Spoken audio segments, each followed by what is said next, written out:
Welcome to the Folktale Project. This is Dan Scholz. Today, for our final story of the week, we have the final part of the Minstrel of Neuenahr, the tale that we started on Wednesday. And, well, you could tell that things are not going to turn out well for our hero, Ronald, or for his love, Rothtraut. Where we left off, our hero was about to head off to earn his place as a nobleman and, as such, earn the hand of his love. This is The Minstrel of Neuenahr, Part 2.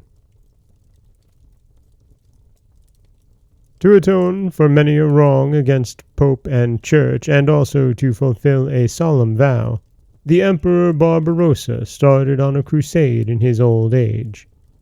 Many knights and heroes joined him, and his great army marched through several countries until they came to the Levant. Then they journeyed on to Syria, where the great hero's career ended. Barbarossa was drowned, and the eyes of his followers turned to Henry, his son, as their leader. The latter, who became emperor under the name of Henry VI, was a very capable general. He was also a lover of music, and is said to have composed many a melody which remains with us to the present day. Many suppose that it was not the royal minstrel who composed the songs, but that they came from the hand of Ronald, who was now as skilled with his sword as with his harp, and who had become a great favorite of the emperor. He was a powerful warrior, and had already overthrown many a Saccharin. Once, when the Crusaders had gained a glorious victory, he composed a song in honor of it, and sang it himself on his harp. The song went the round of the camp, and the singer became a great friend of the emperor. But even such favor did not drive the shadow from Ronald's soul, and often, when he was singing one of his most beautiful songs to Henry, he would suddenly break off and rush out of the tent in great grief. One day, the emperor found out what he had long guessed, and made Ronald confess his story to him. Some days afterwards, the Crusaders began the storming of Acre, the impregnable fortress of the Saccarins. Ronald was fighting by Henry's side. A Saccharin dashed his falchion at the king's head, but Ronald, with a mighty blow, clove the infidel's skull in two. In the evening of the same day, Henry called all his warriors together, and dubbed the brave champion knight with his own hand. Ronald of Harfenstein was to be his name, and a lyre lying on a falchion with a sword were to be his arms. The emperor promised to build him a castle on the borders of the Rhine, which was to be called Harfneck. Plague broke out in the camp, and many a gallant crusader fell victim to it. Among them was the emperor himself, whose death caused unspeakable grief to Ronald. One day, a weary crusader was seen riding along the banks of the Rhine. Wherever he passed, the people asked him if it were true that Barbarossa was not drowned in the Holy Land, but was living in the Kaufhauser mountain, and would soon come back to his own neglected kingdom. The crusader barely answered their questions, but urged on his tired steed along the Rhine.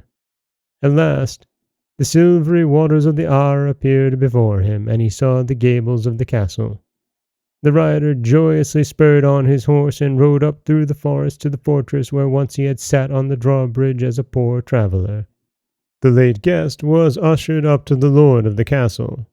The knight, now a bent old man, rose from a melancholy reverie to greet the unknown stranger.